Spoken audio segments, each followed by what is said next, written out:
The first topic of the show. It's almost like take it easy over the Lakers waited for you to get back. It was amazing. Yeah. It was electric. I couldn't believe it. Let's get into it. On to the first topic of the show. The Lakers traded for Patrick Beverley. They traded Taylor Horton-Tucker and Stanley Johnson. Now, what are your first reactions, your first thoughts to the trade? And what do you think this means for Russell Westbrook? We know that him and Pat Bev have some beef. Will they squash it? Will they put it aside? Will Russ eventually get traded? What are your thoughts, and where do you think everything's going to lead to? So, initially, with Pat Beverley joining my Lakers, I'm thrilled.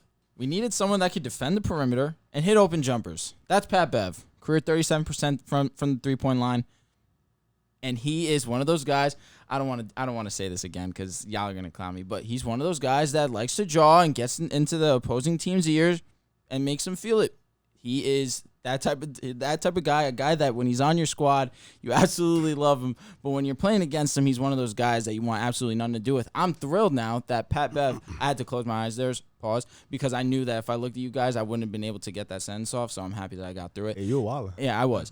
Anyways, one of those guys that when he's on your team, you love him, and I'm ready to love Patrick Beverley. He's going to impact our team mostly on the defensive end, but we desperately needed someone that could hit shots from the outside. Now there's a little bit less responsibility on Anthony Davis in that sense, where now he can just roam around the box and really just focus on being the best shot blocker there is that we need him to be. Yes, he's going to be the floor general for us too, but at the same time, he has someone on the perimeter that he can trust and rely on, and it's not so much pressure on him on the defensive side of the ball.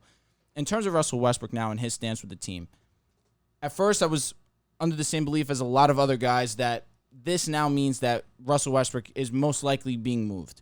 But now you see the tweets from LeBron and Pat Bev both saying that that Russ is going to have a good season. Now, you could either interpret it as LeBron's being an evil villain, saying that, he's going to have a great season elsewhere, or you can just take it like a normal human being and think, yes, LeBron firmly believes that Russ is going to have success, which I think you believe, which is weird to me. That what? That LeBron meant this in a backward. No, I just think it's nasty work. See, that's the thing. I don't think LeBron because works like that. I think behind the scenes, LeBron has been advocating for a Russell Westbrook trade. So for him how to do we know that? So for him to say, watch this Russell Westbrook breakout season. Would LeBron prefer to play with Kyrie than Westbrook? Wouldn't you? I'm not saying it's a good or bad thing. It's Kyrie Irving. My point being is it's like me saying, it's all speculation. I think that's all speculation. I think you're gonna be great next year, just not here. That's the thing. I don't think LeBron would do something like that. You don't? Okay. Well, time will tell. I agree, but LeBron, if history has shown me anything, he has never been grimy, never been slimy in that type of manner. So, yes, I understand where people are coming from with the sense of we just got Pat Bev. It makes Russell Westbrook even more likely to be gone. But after that, I just think that LeBron sees something that is going to work with Russell Westbrook being in the lineup. Patrick Beverley's probably going to be our sixth man coming off the bench. He's probably going to get a lot of minutes down the stretch as well. But I think that they really want to run it back with Russ. And I understand that you want to right the wrongs of last season. A lot of people were making jokes. A lot of people on the show were making jokes about the Lakers. And rightfully so. Listen, they were an embarrassment to a degree. Extremely underwhelming. I think that they want to right that wrong and they want to justify what happened. So for me, when looking at this trade, I really like it. I do. Now, you talked about Patrick Beverley coming off the bench. I don't like the idea of that personally because you look at the Lakers right now, there are three starters, Russell, LeBron, and AD. Austin Reeves, bro. Austin Reeves, is he an actual starter? He's really good. I think he's a good player. Is he a starter? I don't know if he's a starter just yet. You have holes at the shooting guard position, if not the center/power forward position, whatever position AD decides to play. The other position is a hole. Austin Reeves is probably going to be our shooting guard, but Thomas Bryant. That's another one, facts. And I don't think he's a quality starter either. No, yeah, he's like the six-man type of vibe.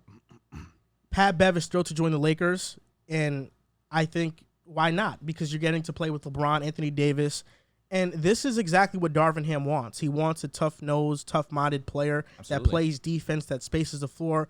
That's what Pat Bev is, and the good thing about this trade is that, for one, you get rid of Taylor Horton-Tucker, who doesn't fit next to these guys. He doesn't. Number two, Patrick Beverley is on an expiring contract for next season, not this upcoming season, but the season after this. The only contracts on the books for the Lakers are AD and LeBron. They have a boatload of cap space. They can sign high-quality free agents in free agency if this year doesn't pan out. But to talk about Patrick Beverley, last year was a down year for him, and he shot 34% from three, 38% for his career though.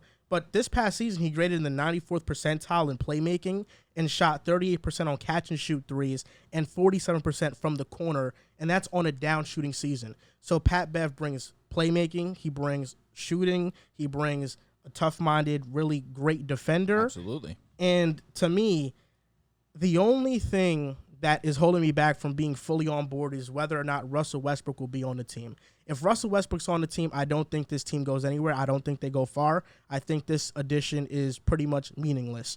If they trade Westbrook, I think the Lakers have a chance to be a true championship contender. Now, why is it meaningless? With the pieces they get? Because I think you can't win a championship with Russell Westbrook. And if your goal is to win a championship and Russell Westbrook's on your team, you're not on the right track. So just because of Russ and his place. Because of Russ, and he just can't. It's hard for him to fit next to other players. I don't overly disagree, but I just can't doubt a legend. You know what I mean? Like, ultimately, that's what's holding me back. Russell Westbrook is a legend to the game. All right. Wow. He is a legend, but out of his prime. It's just It's just analyzing the player he is today. I don't disagree at all with what you're saying. It's just sometimes you just can't say like that's very disrespectful to say, but it's got some substance to it. I'm not saying if Russ played a different role, you probably could. But the 100%. current role that Russ wants to play, you probably can't win a championship. The Lakers' current starters: Westbrook, Pat Bev, LeBron, AD, and Thomas Bryant, hypothetically. Now, I've seen on Twitter a lot that this trade is leading to a Russell Westbrook trade. Yep. And there are two options. One of them is a 3-team deal with the Jazz and the Knicks. The Knicks get Donovan Mitchell, of course. The Jazz get Westbrook and picks. And the Lakers would get Bojan Bogdanovic and Jordan Clarkson. Now, the other hypothetical option in trade is to the Pacers. Yep. Russ and 2 first-round picks, and according to sources, it's the second first-round pick, the second unprotected first, that the Lakers are unwilling to involve in the deal. And that's for Buddy Hield and Miles Turner. Now, I think if the Lakers go into next season with Pat Bev, Buddy Hield, LeBron, Miles Turner, and Anthony Davis, I think that's a team that can contend. It's a formidable team. Make some moves to round off the bench, but that team, to me, can contend in the West if they are healthy. That's the perfect currently, with Russell Westbrook in this Pat Bev edition, it does nothing for me. Well, I don't fully agree with Joel, but I don't fully disagree. I think Pat Bev, even if Westbrook's on the team, I still think this is a good move because it makes you better than what you were 2 days ago. I think getting Pat Bev, a player like that who can play making limited minutes, who can shoot the ball, who can defend at a high level, this is a player you bring to a team with only 3, as of right now, 4 good players. 4 and some change because Austin Reeves is all right. So 4 and some change. 2 elite players. Yeah, and then, so it's like bringing him in to fill out the rotation is huge. Now, those trades, I don't know if this makes Westbrook tradable because I still don't think a team wants him. I still think he's going to be on the roster. You could take that comment 3 ways with LeBron. Either 1, nasty work. 2, he legitimately doesn't know if Westbrook's going to get traded.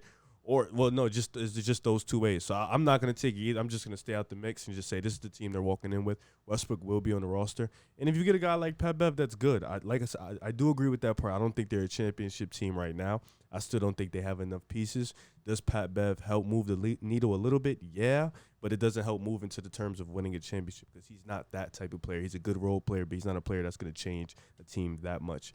But just speaking on the move, you traded nothing for something. You traded THT, who literally wasn't good with the Lakers. He wasn't going to fit with the Lakers, for a player that fits next to LeBron, fits next to Anthony Davis, and even at points fits next to Westbrook because he's a floor spacer. He's somebody who doesn't need the ball. He can space the floor, and he can defend at a high level. So getting that is just always huge. But I think overall this is just a great move for the Lakers, something that they literally fixed their offseason by getting a player like this because they haven't been able to do much. So this is a great move for them.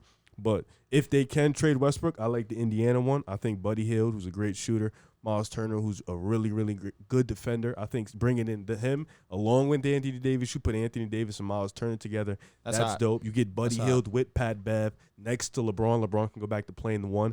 That's huge. You just got 2 floor spaces next to him. So I think that's the best move for them. I like Bogdanovic and Jordan Clarkson, but I prefer the floor spaces and the guy don't need the ball as much. This was a LeBron move. We've seen it throughout his career, going training the young players, getting the vets type of guys he likes. And the Lakers needed someone like this. You guys mentioned someone who could shoot, defend, but also bring that dog mentality that Darvin Ham was talking about in his press conference and really throughout his time as Lakers head coach over these last few months. Someone's going to come in, be willing to play with the system, play defense, and play hard.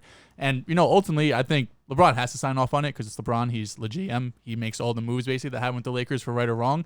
But you also look at the roster last year where it was a ton of old players, a ton of players who really couldn't shoot. And now this year, you guys kind of did the opposite, right? You only have a handful of players who have a lot of experience in the league. Now Pat Bev bringing over in his 30s, another veteran there. So overall, it's a great move for the Lakers. Like you said, Riv, you're better than you are 2 days ago. So you'll take that, especially with the way the Lakers are currently constructed and the current teams in the West. If they don't make this move, even with this move, I mean, they're still gonna be bottom tough. of the West. They're a fringe playoff Bottom team. of the West is crazy. You're around the 7-8 Bottom seed of the right West now. in terms of the seeding. Not the bottom. LeBron and of AD the West. stay healthy. We're making the playoffs. Locked. But But that's where? Not a guarantee. You're not a No. 4 If seed. AD and LeBron are healthy, it's No, but a I'm saying lock. that's not You're a not a- guarantee. you're not The a health 4 part- seed. The health part is. But you're also not a 4 seed. So which, Like you're, If what I'm they're both saying? healthy. You're not a top 4 lock seed. No. if LeBron and AD are healthy, Yeah, you're not a top 4. You were Have you great looked at that the year West? because of not only them two being great, you had great role players. I'm not disagreeing. You turned his mic off. I know it's an accident. But Turn me off. he did. That was crazy. And if you would have mentioned AD shooting, because this is ultimately what I feel like. If AD can get back to any type of resemblance to that 2020 season of his shooting, then I'm a little bit more comfortable with the You talk roster. about the as it 3-pointer or currently the stands. mid-range? The 3-point. There's solely the you 3-point. You really think that's him? No, I don't, because I feel like the clearly this last mid-range two he can get back to that. I think the mid-range is still, it's not what it was, clearly, but it's still serviceable. It's still decent. But what really is important to me is the 3-point shooting, because we still lack jump shooting. And him being unable to hit the jumper consistently has definitely hurt us in the long run. We need him to get back onto that track. And then I'm comfortable, a little bit more at ease, I should say, with the current roster as it is right now. So where do you think you could finish? You get With 60, us, you with get the health- 65, 70 games out of both of them. We Best case we definitely scenario. could be the 4 seed. Fourth is crazy. No, it's not. The fourth is nuts. Healthy LeBron, healthy AD. The Clippers, the Warriors, the Nuggets. LeBron and AD The haven't been Timberwolves. healthy. Grizzlies. Number one, even if they're healthy, they Grizzlies, still the need role Suns. players around. I don't them. disagree, but West they're is still tough. good enough. To get a fourth right now, What's the starting they can. lineup right now? I mean, you just rattled it off. Reeves right there. got to start. Re- man. Reeves is going to start. You think that's a Westbrook, good Reeves, starting Bron. lineup?